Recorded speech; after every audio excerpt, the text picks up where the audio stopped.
ये याद।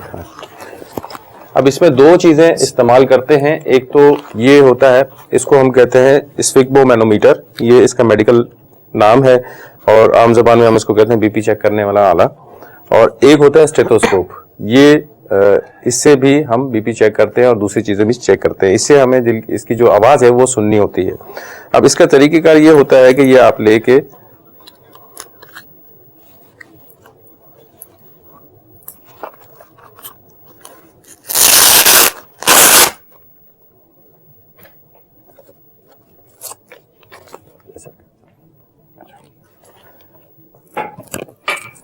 आस्तीन को ऊपर करके, अगर घर के अंदर जैसे अगर करना चाहे, इसको बिल्कुल आपकी ये जो कोनी है, कोनी से थोड़ा ऊपर की तरफ आपने बांधना है और इसको टाइट कर देना। ये चिपकने वाली चीज होती है, चिपक जाती है आराम से, ये टाइट कर लिया आपने। अब आपका ये 1 मीटर होता है और ये इसका बल्ब होता है जिससे हवा हम अंदर फेंकते हैं। इसका ये एक स्क्रू होता है, में आ जाए ऐसा मीटर रखते हैं। इसका एक स्क्रू होता है जिससे हम टाइट हवा को बंद करते हैं और लूज करते हैं इसको चेक करने के लिए। अब इसके ऊपर अगर हम गौर से देखते हैं तो मार्किंग डली हुई है। इस मार्किंग के अंदर क्लोज कर दें मीटर की तरफ। अब मीटर दिखाने की बारी है ना। नहीं, कैमरे का थोड़ा सा चेंज करना पड़ेगा। पोजीशन आपको रखना है। अब ये देखें, इसमें आपको एक ये रेड मार्किंग नजर आ रही है, लाल रंग की है और बकाया जो है ब्लैक कलर की है। ये रेड मार्किंग एक तरह से आपकी शो हो रही है नॉर्मल वैल्यू, एक तरह से 140 हाईएस्ट पे आ रही है और लोएस्ट पे कम से कम पे 60 पे आ रही है। यानी कि आपका ब्लड प्रेशर कमोबेश इसके दरमियान कहीं होना चाहिए। ये इसकी नॉर्मल वैल्यू, आप आसानी से इसको टच कर सकते हैं। लेकिन किसी में ये रेड मार्किंग नहीं होती तो एक स्टैंडर्ड अपना ध्यान में रखेंगे 120/80 ये आपका नॉर्मल होना चाहिए। अब हम इसको इसके अंदर से फिल करना शुरू करते हैं, इसमें हवा भरना शुरू कर देते हैं।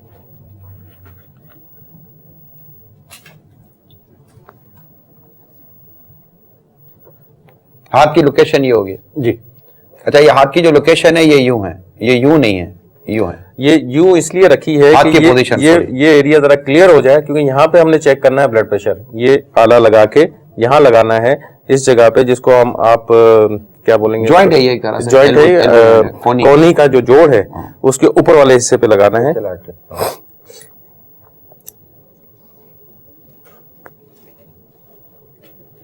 अच्छा, इस टाइम अब डॉक्टर साहब को आवाज नहीं जा रही होती, कान में आला लग जाता है ना, तो डॉक्टर साहब को आवाज नहीं जा रही होती लेकिन मरीज बातें कर रहा होता है। मैं एहतियात करूं।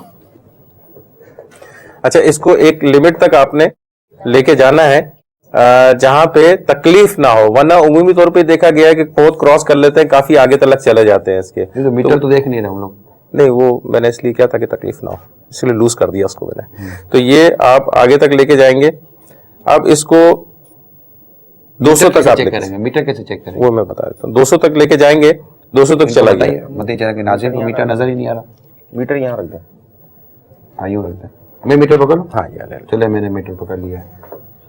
ये आम डॉक्टर आपको ये नहीं करने देगा।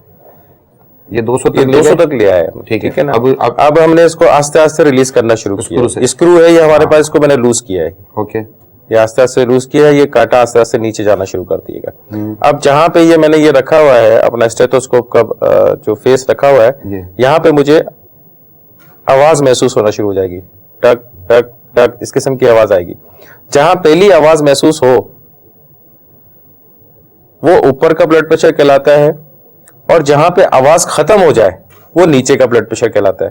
तो माशाल्लाह आई साहब, आपका ब्लड प्रेशर तो एब्सोल्युटली नॉर्मल है, 120/80 माशाल्लाह। तो ये इसमें और भी है घर में रखने के लिए जो है आजकल मशीनें आ रही हैं, लेकिन वो इमरजेंसी के तौर पे तो इस्तेमाल कर सकते हैं, लेकिन उन पे बहुत ज्यादा भरोसा नहीं कर सकते। मशीन का इस्तेमाल हुआ है, लेकिन मशीन में और ये मैनुअल जो ये नॉर्मल जो आला है, इसमें उमूमन कितना डिफरेंट आ जाता है? 10-5-10 का डिफरेंट आ जाता है। कभी कभी ज्यादा भी हो जाता है, क्योंकि वो इलेक्ट्रॉनिक मशीन होती है और उसका एक प्रॉपर तरीका होता है कि कितने लेवल पे आपने ले जाके उस मशीन को रखना है। बाज मशीनें ऐसी होती हैं जो हार्ट साइज के ऊपर, मतलब हार्ट यहाँ पे रखा हुआ तो इसी लेवल पे आपने उस मशीन को रखना होगा। तो ये अलग अलग उसकी होती है, तो आम आदमी कर नहीं पाता इस चीज को। बेटर तो यही है कि वक्ती तौर पर आप घर पे रख लें तो आपको अंदाजा हो जाए, अंदाजा लेने के लिए आप वो कर सकते हैं। और फाइनल डिसीजन फिर डॉक्टर से मिलके ये खुद ही चेक करेंगे इससे, या फिर एक मरकरी वाला होता है वो, उससे जो चेक करेंगे उसकी जो रीडिंग आएगी वो ऑथेंटिक। अच्छा डॉक्टर साहब, ये घर में जो स्पिग्मोमीटर होता है डिजिटल वाला, उसका भी कोई तरकीब हो, हाथ ऐसे ही रखें, लोग अमूमन बैठी पोजीशन में हाथ यूं करके मुट्ठी बंद करके भी ब्लड प्रेशर, उसमें तो ब्लड प्रेशर हाई आने का रिस्क है। देखिए मुट्ठी बंद करने में क्या होता है, मुट्ठी जब बंद कर लेते हैं आप तो आपका ये मसल स्ट्रेंथ हो जाते हैं, ये सख्त हो जाता है, और आपका जो बाइसेप मसल है, यहाँ का जो मसल है वो भी सख्त हो जाती है। तो आप जो एयर आप भर रहे होते हैं उसके अंदर, वो उस हिसाब से नहीं जाती। अब मैंने इसको मुट्ठी को बंद कर लिया, आपने एयर भरी, फर्स्ट करें 10 मिलीग्राम 10 mmHg जो है ज्यादा कर दिया आपने उसके हिसाब, लेकिन मैंने लूज किया तो वहां से एकदम नीचे गिर गई, तो आपको फाल्स ब्लीडिंग मिल जाएगी इसकी। तो ये एहतियात करनी चाहिए कि ये लूज होना चाहिए, टाइट नहीं होना चाहिए। घर में जैसे ले रहे हैं, हाथ बिल्कुल सीधा रखें, हाथ बिल्कुल सीधा और खुला रखें और इस पोजीशन के अंदर रखें, और फिर स्पिग्मोमीटर लगा के ब्लड प्रेशर ले लें। बेहतर है किसी से आप सीख लें, सीखने के बाद इसको करें तो ज्यादा अच्छा रहेगा। वैसे मेरा मशवरा यह है कि घर में कम से कम एक फर्द ऐसा हो जिसे ब्लड प्रेशर चेक करने के लिए आता हो। ये थोड़ा सा अगर ऐसा कोई सीख लिया जाए ना तो अच्छा है। मुश्किल नहीं है, थोड़ा सा एक दो दिन लगे। डिजिटल आ रहे हैं और डिजिटल का थोड़ा डिफरेंसेस होते हैं, इमरजेंसी में डिजिटल काम आ जाते हैं। तो अगर ये भी आला रख लिया जाए या डिजिटल रख लिया जाए बैटरी से जो चलते हैं, तो भी मतलब कि एक नॉर्मल आपको रीडिंग दे देगा। ये एक आइडिया हो जाएगा कि आपका ब्लड प्रेशर लो है, हाई है, या किसी हद तक नॉर्मल है। डॉक्टर साहब कॉल की तरफ जा रहे थे हम। ये जी कड़ी पत्ते का इलाज बयान किया गया था।